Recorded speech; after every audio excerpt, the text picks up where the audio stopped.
Judge Bill Schreier, former United States Attorney and head coach of the national champion high school mock trial team. Judge Schreier, it's all yours. Can I take off my mask just for this? Yeah, I think you're at the front, you're nowhere near anybody. I think Okay. Just want to make sure everyone can hear me. Good morning, ladies and gentlemen. Let's have appearances first. Yes, Your Honor. Government's ready to go. Good morning. My name is Thomas Azari. I'm joined here with my co-counsel, Ms. Lauren Woodring. Good morning, Your Honor. Together we represent the United States government. Good morning, Your Honor. On behalf of the defendant, Camille Schaefer, my name is Bennett, Demsky, and I'm joined by my co-counsel, Margaret Vega. Good morning, Your Honor. Good morning. Are there any preliminary matters we need to attend to? Yes, there are, Your Honor. First, we'd like to invoke Rule 603 that calls for the constructive swearing in of all witnesses. Okay, granted. And 615, the constructive sequestration of all witnesses that are not party representatives. The government doesn't have a party representative in today's case. What do you Neither think? does the defense, Your Honor. Okay, granted.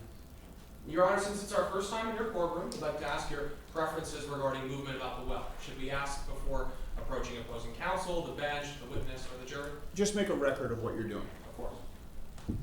And just one quick note, Your Honor, there's an audio exhibit that we're intending to enter into evidence over the course of the trial. My co-counsel is going to be playing that using her laptop, if that's all right with you. No problem with me. You have any concerns over No that? objection, Your Honor. Not at this time.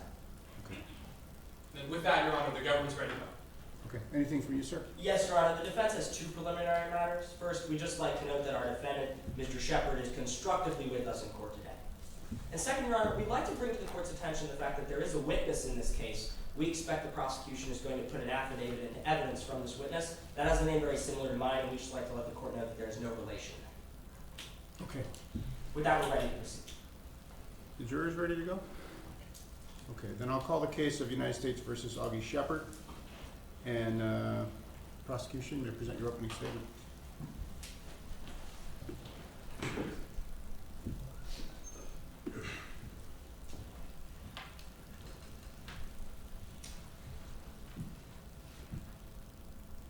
May it please the court. The defendant was looking for a chance. He got that chance, and he took it. Members of the jury, this case comes down to those three parts. So what we're going to do is start at the beginning. The defendant, Augie Shepard, is a mob boss. Augie Shepard lives and works in Philadelphia. Well, one of the people in this case, the victim, Barry Capello, was a member of that mob family. Barry Capello, he gets caught dealing heroin. He decides to testify in court against the defendant's nephew, Enrico Trevisani. To the defendant, that was the ultimate sin. To the defendant, Barry Capello was a rat. And you're going to learn that rats, they don't survive very long. Barry Capello, he got lucky. He got moved into witness protection, got a new name, Tom Kline, got a new job as a travel agent, and was put across the country in Los Angeles. You're going to hear that that's when the defendant lost his chance. That's when he lost his chance to get revenge for his nephew and his family. That'll bring us to the second point, when the defendant got his chance. You're going to hear in June of 2021, the defendant and his daughter, Lauren Shepard. They came right here to LA for a college tour. And who did they see but Barry Capello, living his new life as Tom Kline in his travel agency. You're going to hear that after that, when the defendant got his chance, that he took it. That later on that same day, he drove his green Ferrari to Barry Capello's house. He waited.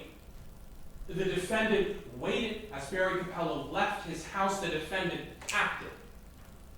And he strangled him to death with a pair of jumper cables. Back that car and drove back to his hotel. Now, members of the jury, that's why we've charged this defendant with two things: murder and retaliation against a witness. Now, in today's trial, we're the government. We have the burden of proof. We have to prove beyond a reasonable doubt that Barry Capello was murdered by this defendant intentionally, and that this defendant did that because Barry Capello testified against him in the past. Now, in order to do that, we're going to ask you to follow that simple organization. The defendant was looking for his chance. He got his chance, and he took it.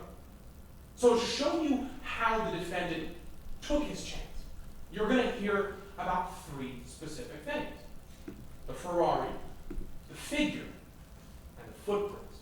You're going to hear from Deputy Officer Connor Wright.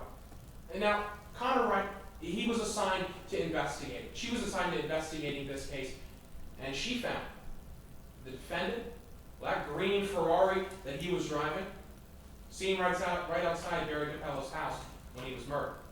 You're going to hear that the person who was seen killing Barry Capello, well, he was a white male, matching the same height and weight as this defendant.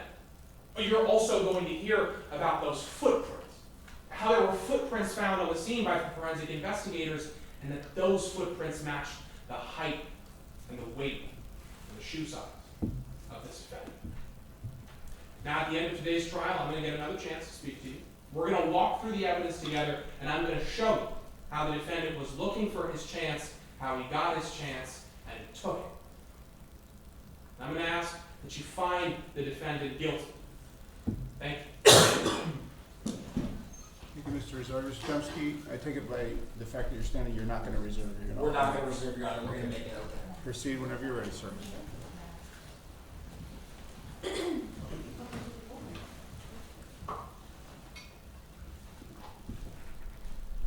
May it please the court, Mr. Azari, members of the jury, guesses just aren't good enough.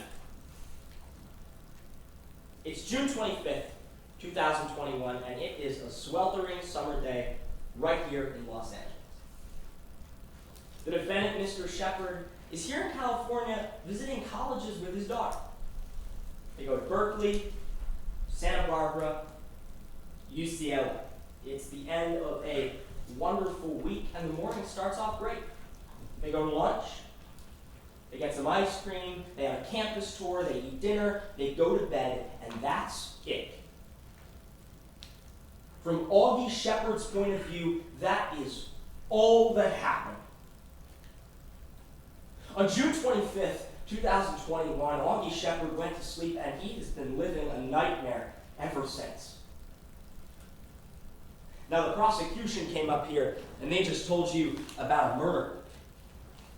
Mr. Azari told you that that day, my client drove to Barry Capello's house, waited for him to come outside, and then acted, strangled him to death, got back in his car, and drove back to his hotel. I want to be very clear.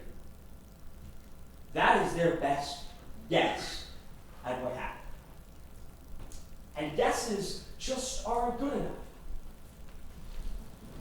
Because when Mr. Shepard walked through those doors, came down this aisle, and sat in that chair, he was presumed to be innocent. As he sits through this entire trial, he will stay innocent, and he will walk out of here innocent unless the government meets the burden of proof that they walked in with today, to prove each and every element beyond a reasonable doubt. And that's going to be a problem for the prosecution. Because today, we're going to ask three very fundamental questions that the government won't be able to answer. Three guesses they've made that just aren't good enough.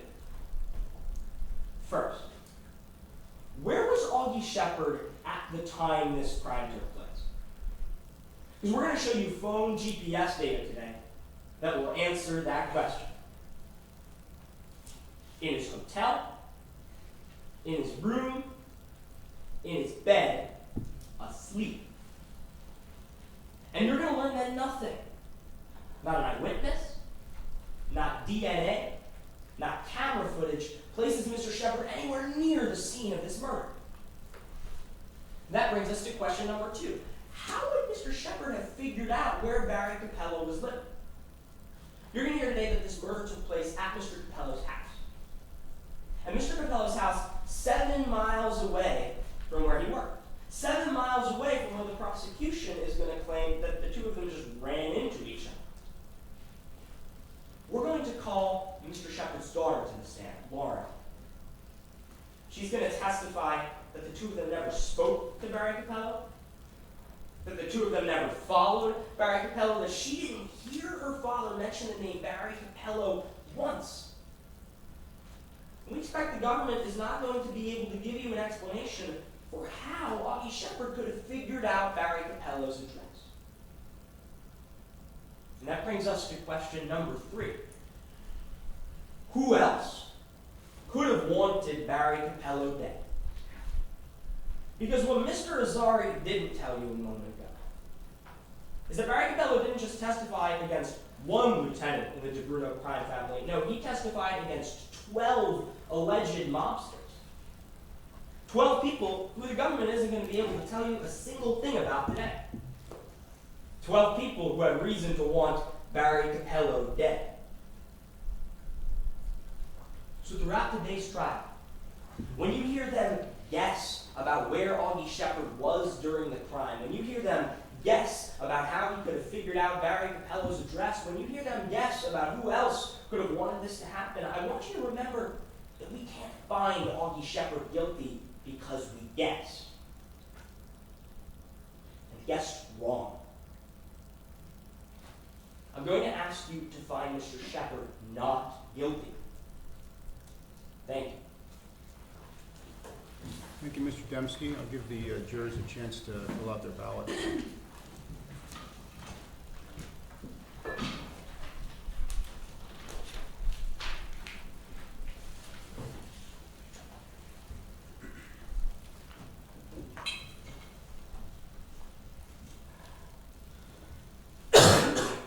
Jurors ready to proceed? Ma'am? Good. Okay. Please call your first witness. Your Honor, before we call our first witness, there's actually a couple pieces of evidence that we'd like to enter for the court. Your Honor, it's my understanding you have a document binder in front of you. I do. Specifically, we'd like to enter exhibits 3 through 6. Both parties have stipulated prior to today's trial that those are admissible at any time. Let me take a look at them.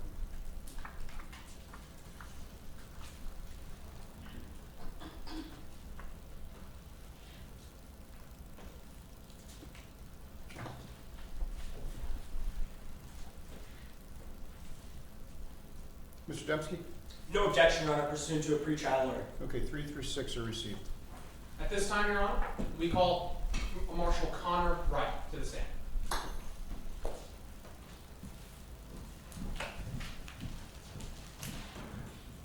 Please take the witness stand, ma'am, and you're sworn.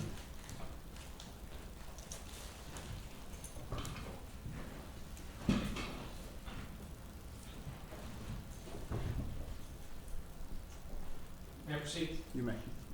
Good morning. Good morning. Could you please introduce yourself to the members of the jury? Of course, I'm Connor Wright.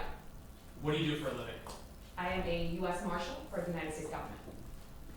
What kind of work do you do as a U.S. Marshal? My work is mainly in WITSAC, that's the Witness Protection Program. So I'm mainly responsible for relocating witnesses when they testify in trials against dangerous organizations or individuals. Where'd you go to school? I received my bachelor's degree in criminal justice from UC Santa Barbara in 2007. How'd you get involved in this case? Well, I was responsible for relocating of someone named Barry Capello, who testified in a trial against an organized crime family. And then a few years after that, I also investigated Mr. Capello's murder. I want to talk a little bit more about Barry Capello specifically. Why did you relocate him? Well, in 2018, Mr. Capello testified in court against someone named Enrico Travisani. They're a member of the DeBruno crime family. Mr. Capello testified to Mr. Travisani's involvement in a murder, and after that, we found it necessary to relocate him. Objection, Your Honor. Do best evidence. Have you heard? Please. Your Honor, we have that trial transcript here with us. If they're going to use the contents of the document, what Mr. Travisani's testimony to prove their truth, we ask that they use the document instead of going through this witness. May I respond? Please. Your Honor, specifically, this statement isn't going to prove any truth of the matter asserted within a statement. We don't have to use the trial transcript or even offer it into evidence at this specific point. This is going to show what this witness did because of that testimony, specifically that she relocated this witness. My question was, why'd you relocate her? May I respond, Your Honor? Please. Your Honor, this is not a hearsay objection, and the fact that they only care about the witness's subsequent action doesn't matter. If they want to actually prove what happened in that trial, they need to use the document. Are you going to elicit contents of this document from this witness? No, we're not, Your Honor. We're not going to elicit any specific statements, any quotes, or anything like that. Just exactly what happened and why she did what she did. Respond. Does the transcript reveal that? Yes, Your Honor, and what happened is in the transcript. May I respond, Your Honor? Yes. The transcript doesn't reveal why Deputy Marshal moved Barry Capello to Los Angeles.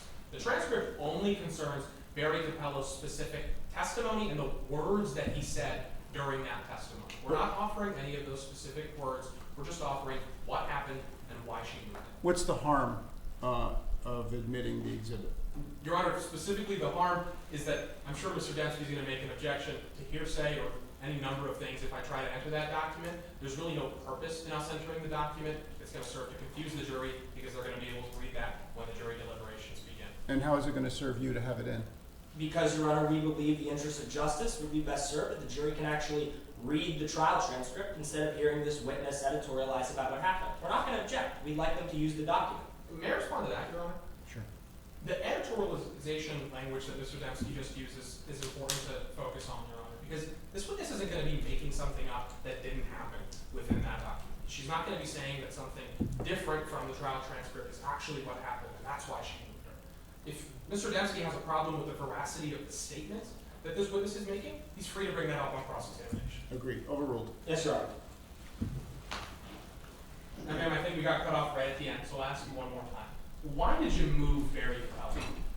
Well, we actually interviewed an expert in organized crime, and we learned from that expert that it's common in cases like this for members of the mafia to look for a chance to retaliate against people who testify against them. So that's why we found it necessary to relocate Mr. Capello to a different location through Whitson. Now I want to talk about what happened after that trial. Can you tell us what happened?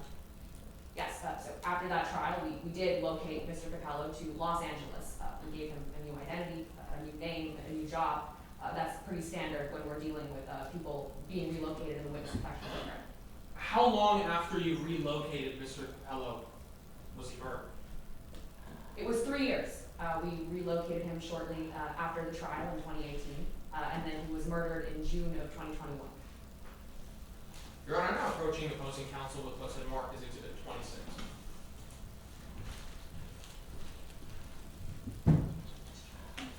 And I'm approaching the witness. Deputy Marshal, can you tell us what I just handed you? Yes, this is a pair of jumper cables. Do you recognize those cables? I do. During our investigation, we learned that Mr. Capello was murdered with this pair of jumper cables. We offer this into evidence. Without objection to the cables. What exhibit number is it? 26. No objection? Without objection to the cables. Okay, 26 is received. Thank you. Put that down. Now, Deputy Marshal, I want to talk about what happened a little bit before he was murdered. Did you have any conversations with him around that time? I did, yes. Actually, shortly before the murder, about 12 hours before the murder, Mr. Capello called me and left me a voicemail saying that he had had an encounter with... Objection, Your Honor, to hearsay.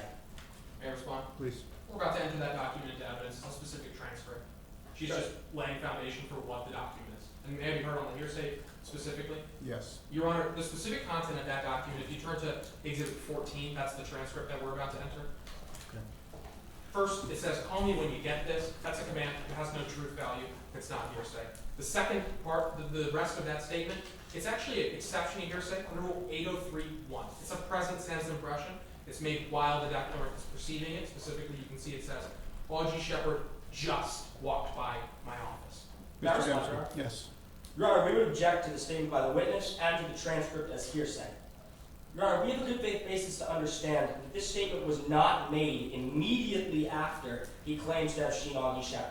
We actually have a good faith basis to believe that Mr. Capello placed another phone call first to his wife, that they discussed the matter, that his wife recommended he call the FBI, or the U.S. Marshal Service, and then he called. That allows for the type of reflection that takes away the indicia of reliability that need to be present for someone to qualify under 8031. May I respond? Yes, Mr. Azari. Your Honor, specifically, I just want to make sure that we're clear on who the declarant is in this case. Because Mr. Demsky just said that Mr. Shepard was the one who was making this call. I'm talking about Mr. Capello, who was the one who made this call. Mr. Capello made this call right after he saw this person pass his window. He says it right here within the statement. For hearsay purposes, Your Honor, we have to look at the statement in its isolation in order to show whether or not it is or isn't hearsay. Response. Is an exception to hearsay under present sense impression. Respond to that. Present Yes, sense impression. Does this meet that exception? Your Honor, we don't believe it does. It was a slip of the tongue. We understand Barry Capello's the declarant here.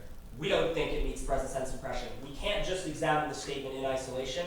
We have to look at the other evidence we have, other foundation that it is a present sense impression. We believe it's not, given that he called somebody else first, that he had a phone conversation, they spoke about maybe calling the U.S. Marshals, and only then, a few minutes later, did he actually make this call. We believe that's time for reflection that makes this not a present sense impression. Last Your Honor, word. Last word. Yes, Your Honor. Directing your attention to the specific wording of this rule.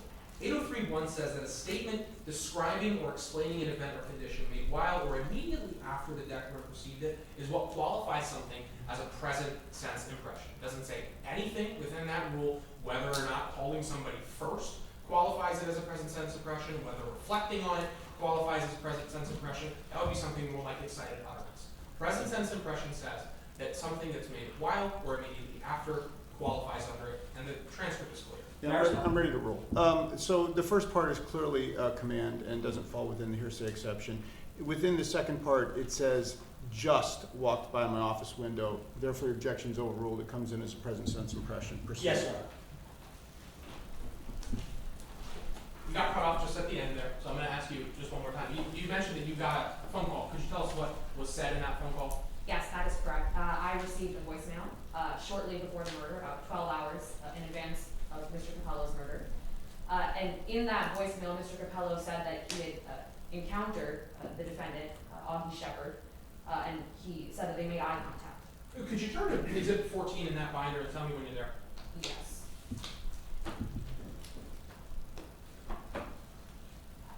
I'm there. Can you tell us what that is? This is the transcript of the voicemail that I received. Is it fair and accurate? It looks like it is. We offer Exhibit 14. Pursuant to your prior ruling, no objection. Received. Your Honor, we actually also offer Exhibit 13. My apologies. Exhibit 13 is the specific audio clip that this transcript describes. Okay, is this what your co-counsel is going to play? Yes. Okay. Is that admitted? I'm sorry. Objections? The same as before, Your Honor. Pursuant to your ruling, we have none. Okay, 13 is in as well. Ms. Wittering, could you play Exhibit 13 for us? Call me when you get this. I think they found me. Augie Shepard just walked by my office window. We made eye contact. Could you tell us what we just heard, Deputy Marshal? That is the same voicemail in this transcript. It's the voicemail that I received before Mr. Capello was murdered. Now I want to talk about when he was murdered. Can you tell us about your investigation into that process? Of course. So I received a call that Mr. Capello was found dead shortly after 1 a.m. on June 26th of 2021. And during my investigation, I was mainly found 3 key pieces of evidence. First, the defendant's Ferrari. Second, I focused on the defendant's figure. And third, the defendant's footprints. So let's take each of those one at a time, starting with the first thing you mentioned, the Ferrari. Can you tell us what that was? I can, yes. I found that the defendant had been renting a green Ferrari during the time that the defendant was in LA. Would you recognize a photo of that Ferrari? I would. Your Honor, I'm directing the court and the witness's attention to Exhibit 19. Ma'am, could you turn to Exhibit 19 and tell me when you're there? I'm there. What's that? This is a photo of the defendant's green Ferrari. Is it a fair and accurate representation of that Ferrari? It looks like it, yes. We offer Exhibit 19. Mr. Demsky. Without objection. Received. Before you go any further, I noticed that you had offered the jumper cables as 26. Six. It's 25. So, yes, Your Honor, there's Okay. a slight miscommunication within the case. 25 is just a photo in case we couldn't have those jumper cables present, or in case there was a reason why we didn't want to use a physical copy. But we have the physical copy, that's 26. It's listed in the evidence list right at the beginning of that case. Okay, thank you. Yeah. Proceed. So with this Ferrari, what were you able to find? Well, we actually interviewed an eyewitness who saw this murder occur, saw the strangulation occur, and they identified a sports car, an expensive sports car, which they thought was a Ferrari, at the crime scene around the time of murder. Now I want to talk about the second thing you mentioned, the figure. What do you mean by that? Well, we learned that the defendant had a number of identifying characteristics, height, weight, gender, things of that nature, race. And that eyewitness also identified the defendant as having a similar set of characteristics. Can you tell us what the characteristics were that the witness had testified to? I can, yes. So the witness identified the assailant as being a white man, about 180 pounds, size 11 shoes. We learned that from shoe prints, imprints at the scene. And the eyewitness also identified the defendant as being about 5'10". Can you tell us the measurements of the defendant? Yes, so the defendant is a 5'10" white man. The defendant also has size 11 shoes. And the defendant is 180 pounds, 182 pounds to be exact. So you mentioned those footprints. I want to get a little specific about those. Can you tell us what you found with regard to the footprints? Yeah, so like I said, when we arrived at the crime scene, we found imprints, shoe prints, and then we tested those, and we discovered that the depth of the shoe prints matched the weight of the defendant. They matched the weight of someone that would have fell within 170 to 190 pounds. The defendant is 182 pounds. And the shoe prints were also belonging to size 11 shoes. Based on that information, what did you do with your investigation? Based on all the evidence we found, we issued a warrant for Augie Shepard's arrest for the murder of Barry Capello. Thank you. I have nothing further. And at this time, Your Honor, I'd like to publish a few exhibits to the jury with the court's permission. That's Exhibit 19 and Exhibit 14, as well as the jumper cables, Exhibit 26. Any problem with that, Mr. Demsky? No, Your Honor. I'm going to approach Mr. Demsky with copies. Okay, great. I'm approaching the witness and the jury in turn with.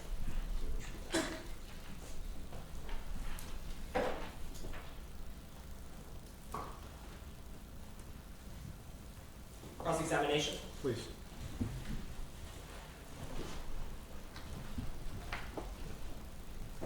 Good morning, ma'am. Good morning. I want to start by talking about who may have wanted Barry Capello dead. Because we can agree, Marshal, there were a lot of people who wanted Barry Capello dead, right? Sure, I can't really speak to that very much. My job is mainly witness protection, but I know that he was a member of an organized crime family. Let's talk to what you can speak to. A couple of minutes ago, you told this jury that Barry Capello testified against someone in the DeBruno crime family, right? That is correct, yes. Someone named Enrico Trevisani. Ma'am, you read a report by an FBI mob specialist, Ms. Falkenstein, right? I did, that's So you correct. actually know that Barry Capello testified against 12 other people in the DeBruno crime family, right? That is correct. Ma'am, those are 12 other people Mr. Azari didn't ask you about just a moment ago, right? No, I don't believe that any of those individuals were identified as being in Los Angeles during the time of the murder. Ma'am, you said something interesting just a moment ago. You said that it's common in cases like this one where members of organized crime want to retaliate against witnesses. Is that true? Yes, that's what we learned from Ms. Falkenstein's analysis. Ma'am, those are 12 other people who could have wanted to retaliate against Barry Capello. Objection, Is Your that Honor, true? to speculation. May I be heard? Go ahead. Specifically at this point, Your Honor, we're getting into the mindset of people that this witness has no ability to testify to. She can talk about whether or not they did or didn't do something. She can talk about the specifics of that report that she read from Ms. Falkenstein. She can't say whether or not those 12 people wanted to or didn't want to kill this person. May I respond, Your Honor? I believe the question that's raised was could have wanted to.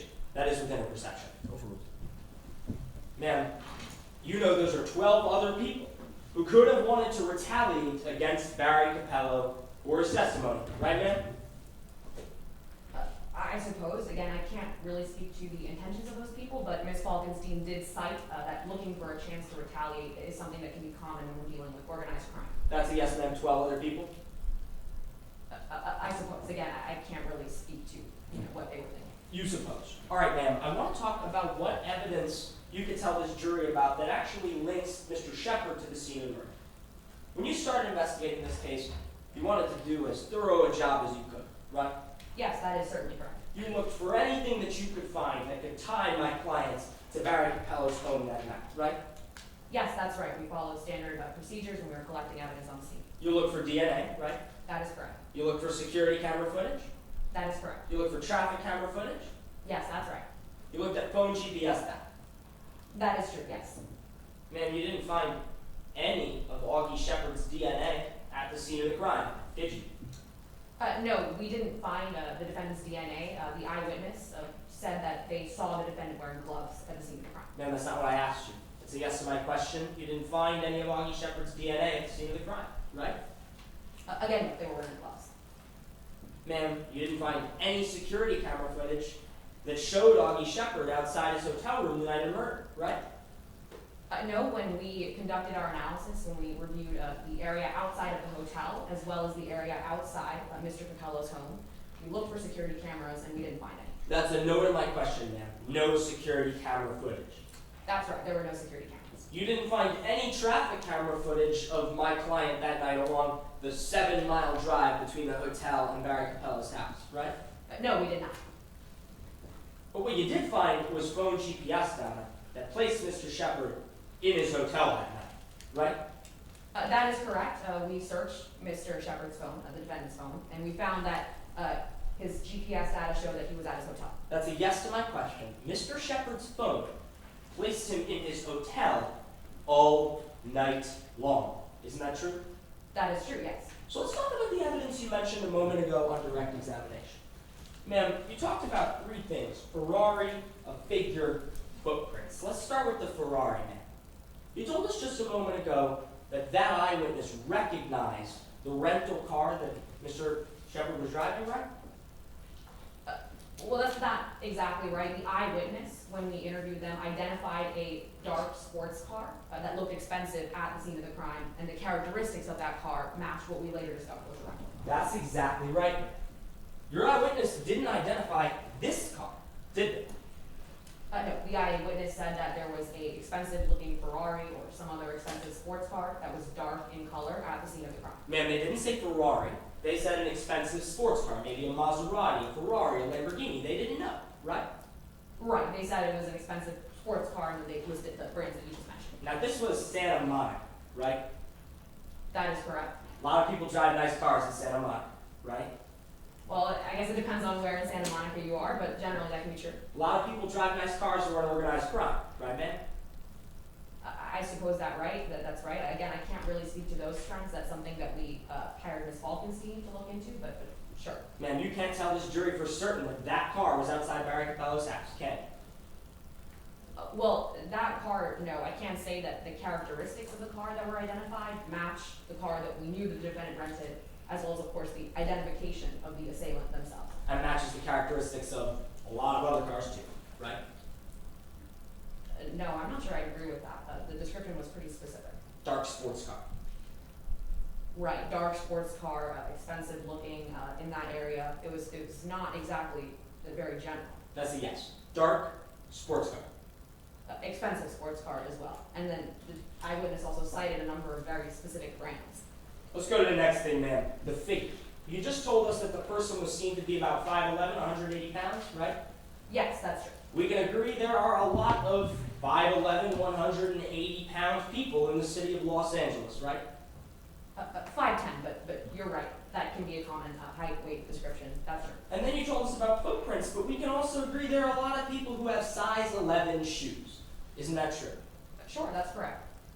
So, ma'am, I would like to talk about whether or not it would have even been possible for Mr. Shepard to have found where Barry Capello was living. We can agree, ma'am, that whoever committed this murder, they knew where Barry Capello was living, right? That's true. They arrived at Mr. Capello's address, and that's where the murder occurred. Now, as you understand, the government's theory in this case is that Barry Capello and Augie Shepard ran into each other earlier that day, and Augie Shepard strangled him that night, right? That is what we believe happened, yes. I want to be very clear with the members of the jury This place where they apparently may have run into each other is pretty far away from where Barry Capello lives, right? The location that we had Mr. Capello working at? in Yes, sir. Drexel? Yes. Sure, it's not that far away. It's about maybe 20, 30 minutes depending on traffic. It's about 20, 30 minutes depending on traffic. About 10 miles, right, ma'am? That's right. Man, we can agree that just because you know where someone works doesn't mean you know where they live, right? Sure, that's true. Ma'am, as we sit here in court today, you cannot tell us how on earth Augie Shepard could have figured out where Barry Capello was living in one afternoon. Can you? No, I can't really tell you that. What I can tell you is what the eyewitness testimony was, the identifications that we found, but as for that connection, I can't really speak to that. Ma'am, that's a yes. You can't offer any theory as to how that's possible, can you? Well, he could have found that information out through maybe connection to the area, but I really can't tell you exactly how he did. No. Ma'am, that's a yes to my question. In your report, you offer no theory as to how that step could have happened, right? No, like I said, I really can't speak to that. Thank you, ma'am. Your Honor, I have nothing further at this time. Mr. Azari. Is it redirect, Your Honor? Could I just check my time? Have a seat. You may. The Deputy Marshal, counsel just asked you a couple of questions about the other people that could have had a reason to kill Barry Capello. So I want to follow up with you on that. Were you able to rule out alternate suspects in this case? I was, yes. Do you know if any of those 12 people were in LA at the time Barry Capello was murdered? We saw no indication that any of those 12 people were in Los Angeles. We have their descriptions, we have information about them, and none of them were identified as being in the area. However, the defendant, of course, was. Did you have any reason to believe any member of that crime family besides the defendant was there? No, we saw no evidence of that. Can you tell us the person who was there? The defendant, Mr. Shepard. Thank you. I have nothing further. Recross, Your Honor. Please. Ma'am, you did not include in your report airtight alibis for any of those 12 people, did you? Again, no, they weren't identified as being even in the state. We found no travel records, no documents that indicated that they would have been there at the time. We investigated those individuals and ruled out any alternate suspects. Ma'am, that's a yes to my question. You do not include in your report alibis for any of those 12 people, do you? Objection, Your Honor. Time has elapsed. I guess that's it then. No, Yes, sir. sir. May the witness be excused? Yes. Thank you for your testimony and service. You may step down.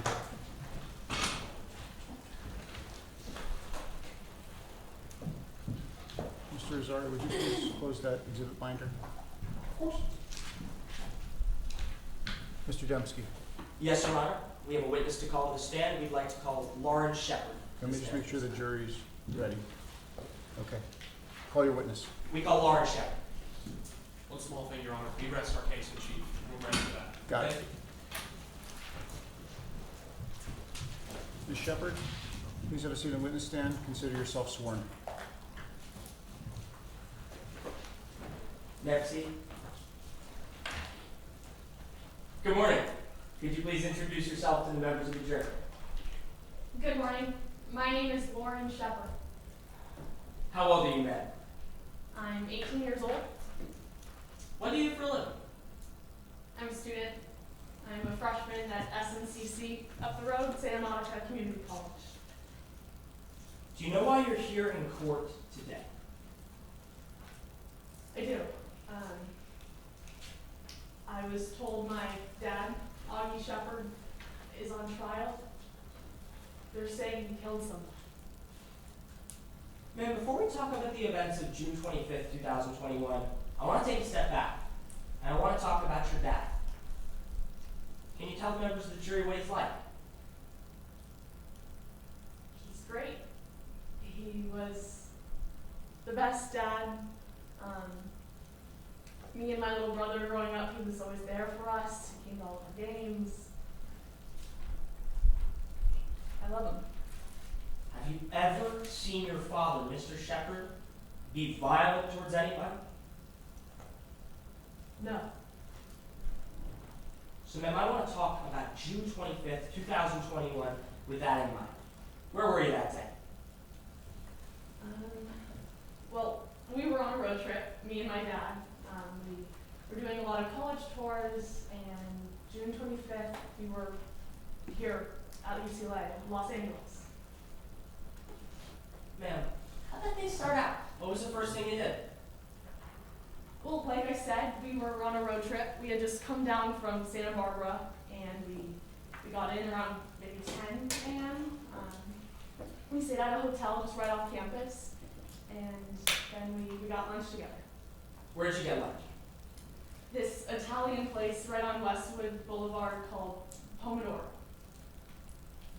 Ma'am, let me ask you, was it your father's idea to go to that restaurant? No, my friend actually, she goes to UCLA. She texted me and recommended we go, and so we went. After you got lunch, what'd you do? We got ice cream. Ma'am, in between the lunch place and the ice cream place, did you and your father walk by any other businesses? Yeah, we did. We had to walk to the ice cream shop, so we passed a few places. Do you remember the names of any of them? I do. There was another restaurant, and then this travel agency, Kline Travel. And when you passed Kline Travel with your father, did he stop? No, Did he say anything to you about Kline Travel? no, Did he even so much as look inside? Did you see him? no. We were just walking. So I want to talk about what happened after you had lunch and got ice cream. Where did you go that afternoon? Well, we came on campus. That was the day to tour UCLA, and so we went on a tour. How long did the tour last? A few hours or so. We were there for most of the afternoon. And what did you do in the evening after the tour? We went back to that hotel, kind of rested. It was hot. And then we went and got dinner later. When did you go to dinner? I want to say around 8 p.m. that night. Where was it? Mastro's Steakhouse, just down the street. And when did you get back? We got back to the hotel around like 10:30 p.m. Can you tell the members of the jury what you and your father did when you got back from dinner? We just relaxed. And he went to sleep almost right away. Miss Shepherd, from the minute the two of you woke up in the morning to the moment your father went to sleep that night, was he ever out of your sight? No, we were together the whole day. Between lunch, ice cream, a campus tour, a steakhouse dinner, was there ever time for your father to go follow somebody around? No, the tour guide, but someone else. No, was there ever time for you to track down somebody's address? No, Man, that entire day, did Mr. Shepherd, your father, ever act out of the ordinary? no, I wouldn't say that. So I'm going to talk about what happened after your father went to sleep. What did you do? That same friend who texted me about the restaurant, she invited me to a party. So I snuck out and I joined her. Can you tell us what times you were gone? I left maybe an hour after we got back, so 11:30 p.m. And we were out for a while, so I'd say I got back maybe 3 a.m. Ms. Shepherd, at 11:30, when you left the hotel, was your dad asleep? He was. When you got back at 3, was your dad asleep? He was. Do you know while you were gone if your dad ever got up? Objection, Your Honor. Speculation. May be heard. I think the question is phrased wasn't speculative. I don't know. Okay, you don't know. So let me ask you this question then. From 11:30 to 3, when you were out of the hotel room, did you ever get an angry text from your dad asking where you were? No, he never texted me. From 11:30 to 3, when you weren't there, did he ever call you, asking why you weren't in the hotel room? No, he never called me either. Ma'am, the next morning, did your father ever ask you why you had left? No, he didn't. Ms. Shepard, at any point, did your father ever indicate to you that he knew you had been up in the middle of the night because he may have been too? No. Thank you, ma'am. Your Honor, at this time, I'd like to read into evidence portions of an FBI report that is already admitted. It's Exhibit 4, lines 8 and 9, and lines 14, 15, and 16. Mr. Azari, We have no objection to the reading. proceed. Obtained warrant for Augie Shepard's iPhone 12, the iPhone, and all data associated with phone. Location data places the phone at UCLA guest house from 10:15 on June 25th to 5 a.m. the next morning on June 26th. Location data shows earlier movement to Pomodoro Trattoria, UCLA campus, Mastro's Steakhouse, and UCLA guest house. With that, Your Honor, we have nothing further. Mr. Azari. Yes, cross-examination, Your Honor. How you doing, Lauren? Okay, I've been better. Well, I hope that we can get you out of here pretty quick so you feel a little better, okay? Okay. Lauren, I want to start off by talking about your dad's relationship with somebody named Barry Capello. Do you know who that is? I do. Mr. Capello, we called him Uncle Barry. He was a family friend of ours growing up.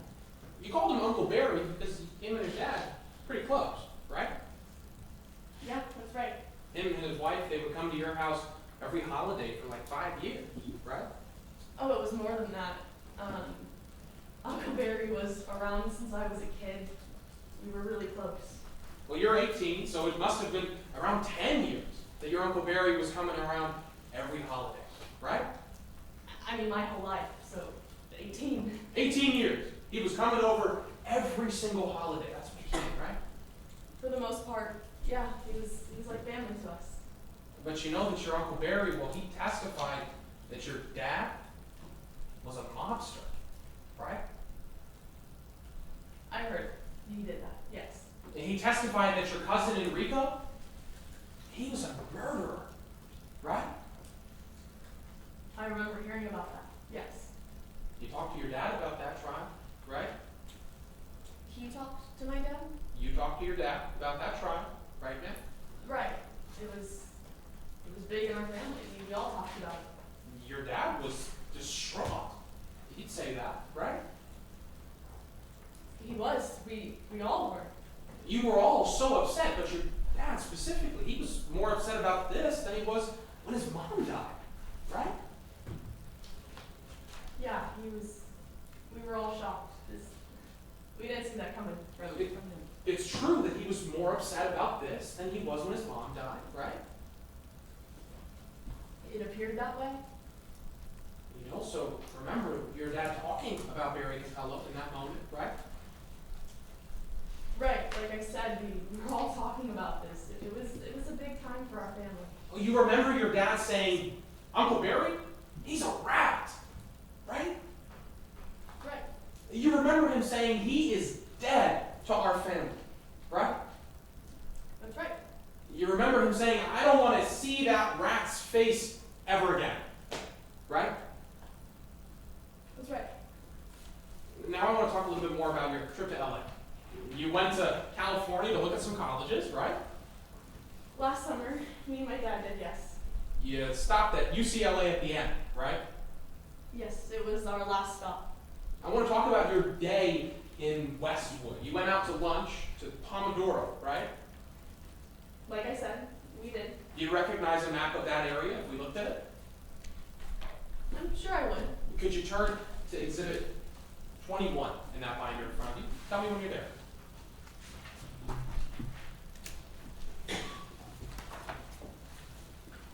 Okay, I'm there. Exhibit 21, that is just a map of where you went to lunch, isn't it? Yes, that's the restaurant. We offer Exhibit 21. It's been stipulated to be fair and accurate. Pursuant to the pretrial order, no objection. 21's received.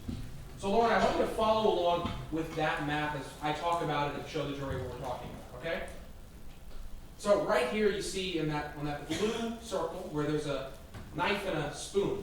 That's Pomodoro, right? Yes. That's where you went to lunch. Yes.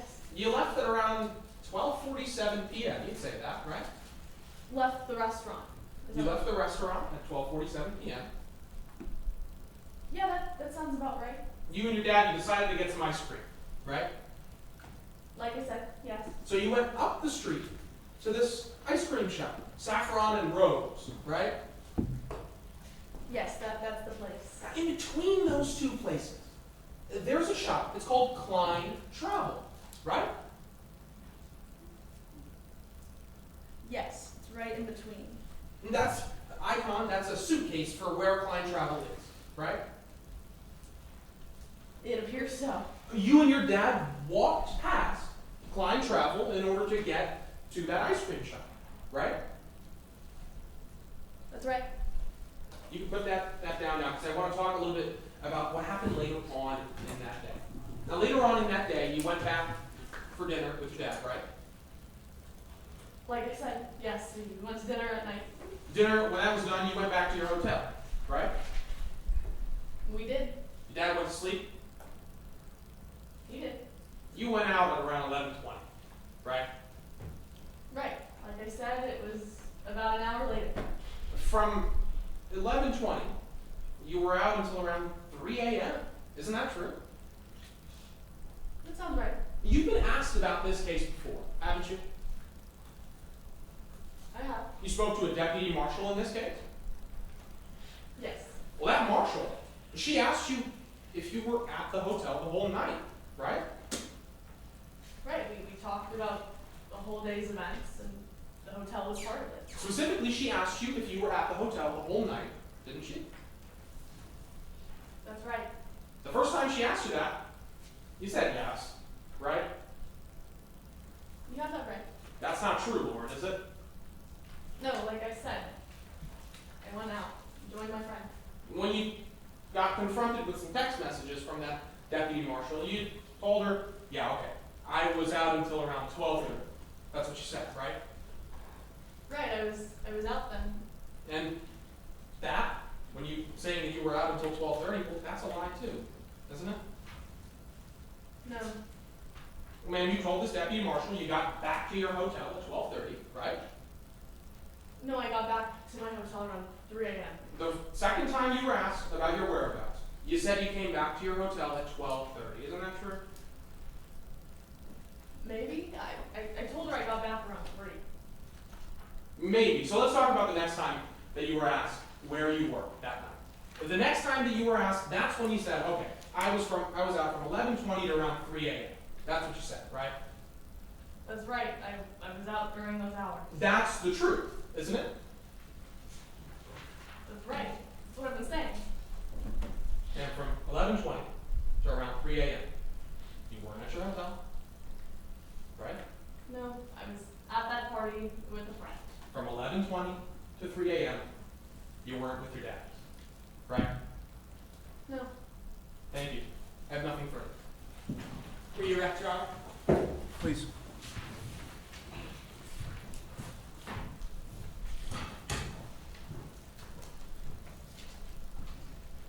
Ms. Shepard, when you walked from lunch to the ice cream place, how long would you say you were outside Kline Travel? Maybe a minute. Maybe a minute. Ma'am, as you walked by, did you see your father make any kind of movement, reaction, startle in any way? When we were walking? Yes, ma'am, past Kline Travel. No.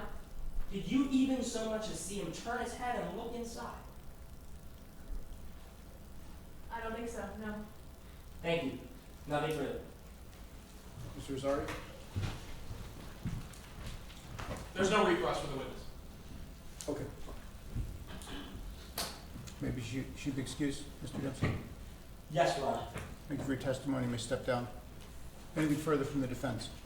No, Your Honor. With that, we rest our case. We're ready for closings. Okay, let's just give the jury a minute or two. Your Honor, I also appreciate that to compose myself.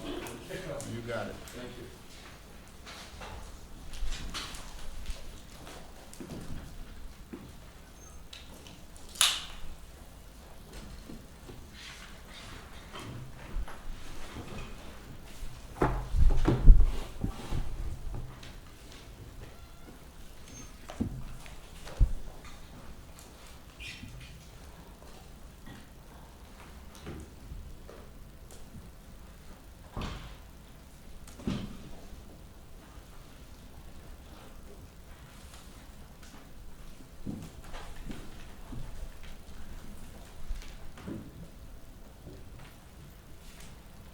Before I proceed, I attended this to the jury. That's Exhibit 21. That's No objection. I'm showing you close. Jury ready to proceed? Mr. Azari.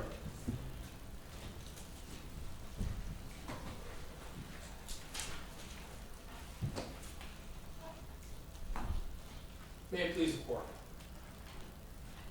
The defendant was looking for a chance. He got that chance, and he took that chance. About an hour ago, I told you that that's what this case was going to come down to. Those three things. So what we're going to do is we're going to talk about those three things. We know that in 2018, Barry Capello testified against the mob. Not just any mob. The mob that this defendant is the boss of. We know that when that happened, this defendant was furious. Lauren Shepherd told you that. Barry Capello is a rat. He's a snitch. I never want to see his face again. He was looking for a reason. He was looking for a chance. But members of the jury, we know that he never got it at that time. We know that Barry Capello got away. He did something that not a lot of people can do when it comes to the mob. He ran and he went across the country, got a new name, new identity, and a new house. There was nothing this defendant could do. But we learned that he got his chance. And then he went to LA on a college trip with his daughter, and that's when he saw Barry Capello. That's when he got his chance. So let's talk about how we know that he took it. But look, members of the jury, in just a moment he's going to get up here. Opposing counsel is going to tell you all about how we have the highest burden in our legal system. And it's true. We do. We're the government. We brought the charges. We're the ones who have to prove our case. And see, he's absolutely right. We did that. We proved our case by asking you to follow those three simple things, so that's exactly what we're going to do. We're going to start with that first thing that we did. That he was looking for a chance. I mean, Lauren Shepherd got up on this stand. She told you exactly what her dad was saying about this person. He's a rat. I never want to see his face again. 18 years. This man was in that family. Going over to their house every single Christmas, Thanksgiving, every holiday. Uncle Barry was a rat. He was looking for a chance. And we know he got it. I asked Lauren Shepherd all about it. And you heard from the deputy marshal in today's case, Officer Wright. She told you exactly where this defendant was in June of 2021. He was in LA. The exact place that Barry Capello just so happened to be as well. I mean, what are the odds? And what are the odds that this defendant ends up right next door to where he works? Kline Travel? That's his travel agency. But we learned that they walked past that door. We learned that they made eye contact. And now in just a moment, Mr. Demsky's going to get up. He's going to tell you all about how we don't know if they made eye contact. We don't know if he recognized him. He's going to say something like that. Just use your common sense for a second, members of the jury. These two people knew each other. They were over at each other's houses every single holiday for 18 years. You really think? I mean, play that clip, Ms. Portrait. Call me when you get this. I think they found me. August Shepherd just walked by my office window. We made eye contact. He made eye contact. That's what he just said. somebody, make eye contact with them, somebody who you've known for 18 years of your daughter's life, you wouldn't recognize them? Or that recognition would just be one way? Of course, that doesn't make any sense, members of the jury. There's no way that this defendant didn't recognize Barry Capello because Barry Capello recognized him. So that brings us to the third. We talked about those three different things: the Ferrari, the figure, and the footprint. We looked at that Ferrari. You saw exactly what the eyewitness in this case saw. That Ferrari was parked right outside the victim's house. Barry Capello, when he walks out of his house, that witness sees somebody who looks exactly like the defendant. Same height, same weight, same race, everything. And that person kills him. And we found out that there were footprints on the scene that matched the size of the defendant perfectly. But yeah, we're going to hear, there are so many people. Demsky, he spent all this time on cross-examination talking about whether or not somebody else could have had those same descriptions, and sure, he's absolutely right. If you went outside of those courtroom doors, you'd be able to find somebody who fits those descriptions perfectly in about 15 minutes. That's right. But the one thing that sets that person apart from every other person in this city with a sports car in those descriptions is the fact that this person hated Barry Capello enough to kill him. Who was there in LA? Who was just down the street with a grudge that lasted 3 years waiting to settle the score? It wasn't 12 people in Philly. It wasn't just anybody with a sports car. It was this defendant and this defendant alone. But members of the jury, you get to use your common sense. You get to ask yourself when you go back and deliberate whether or not this makes sense. You get to ask yourself whether, on one hand, if you believe the defense, some random person came out of nowhere and killed this person, just so happens to be the exact same height, weight, race, gender, car, make, and model of the defendant. Or if it makes more sense that the defendant was the one who did it, because he was just down the street. He fit that description perfectly.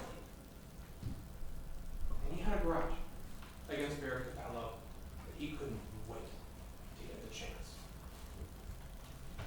So members of the jury, I ask to find this defendant guilty, because when he was looking for his chance, he got his chance, and when he took it, Barry Capello died. Find him guilty. Thank you. Thank you, Mr. Azari. Closing for the defense. Yes.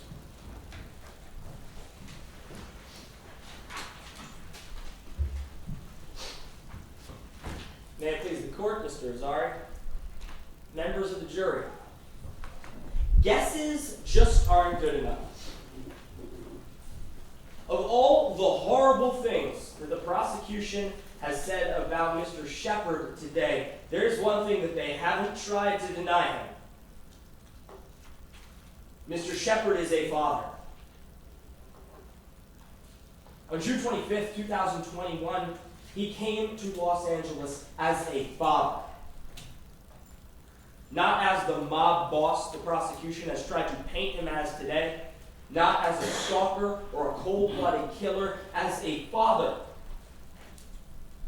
who loves his daughter. Who takes her out for ice cream. Who brings her on college tours. Who can't wait to see what her future holds.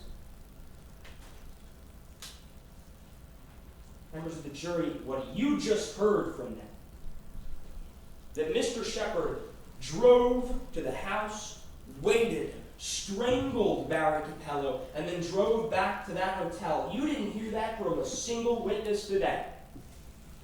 They have asked you to guess about how Augie Shepard knew where this crime was taking place. They asked you to guess about how Augie Shepard found Barry Capello's house. They have asked you to guess about who else could have done this.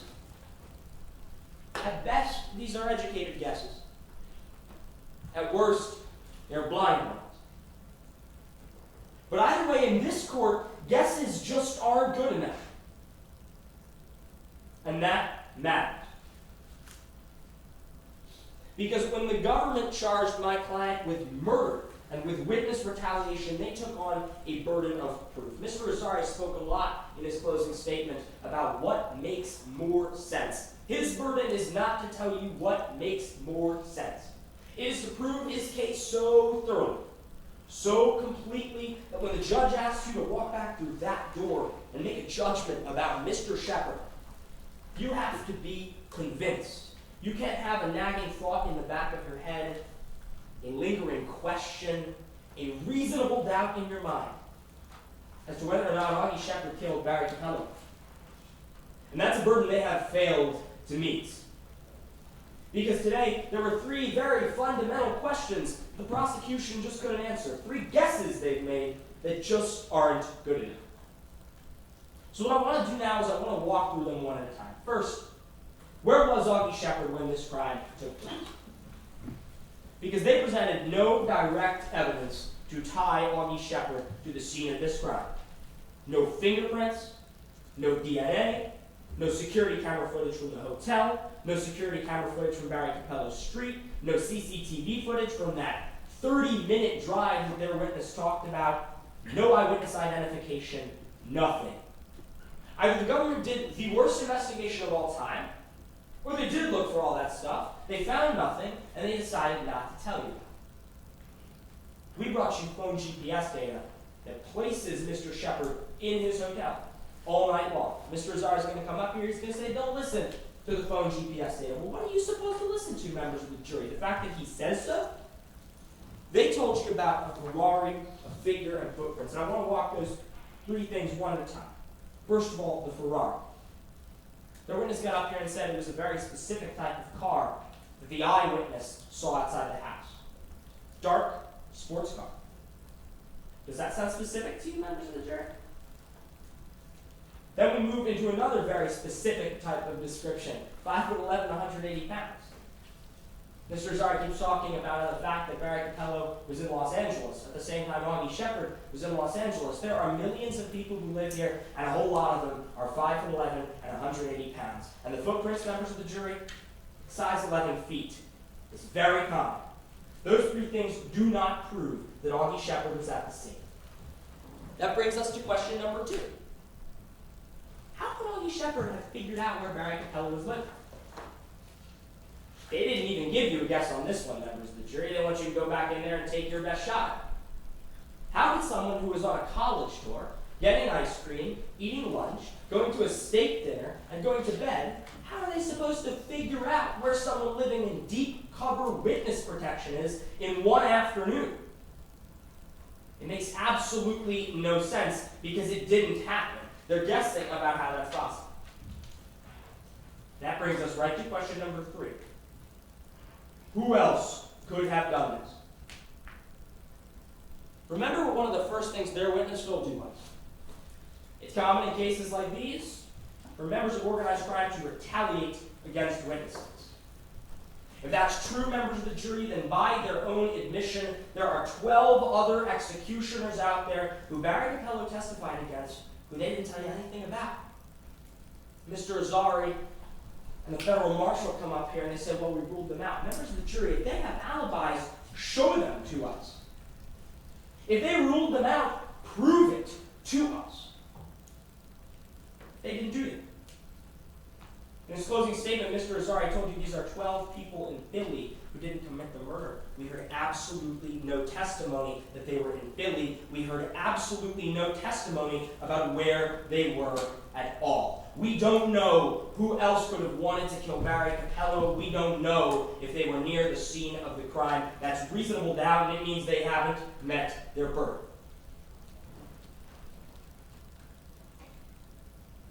So here's what I want to leave you with, members of the jury. When the government placed Barry Capello into witness protection, they took on a responsibility to protect him, to keep him safe from the people who wanted to hurt him, and they failed in that responsibility. Someone found him. Someone killed him. And today, the government took the easy way out. They picked someone in the right city at the right time. They piled on guess after guess after guess. They looked at their case from just the right angle, and they decided it was good enough. They asked you to believe that it was good enough.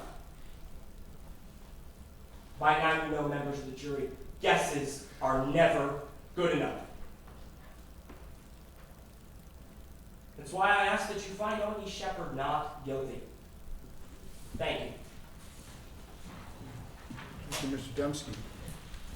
Mr. Azari.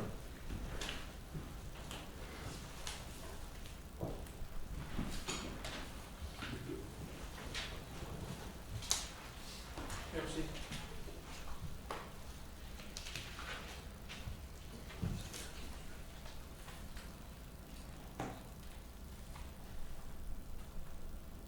Cell phone data, cameras. These are the things that we don't have in this case. Mr. Demsky's right. Think about who the defendant is. He's a mob boss. He's a mobster. You know what you call a mobster who leaves behind a digital paper trail? You call him an inmate. This man has been in organized crime his entire life. He knows how to commit a crime without anybody seeing, or so he thought. We had a witness who saw exactly what happened, where it happened, and who did it. We have proof, and it is beyond a reasonable doubt. Thank you. Round of applause.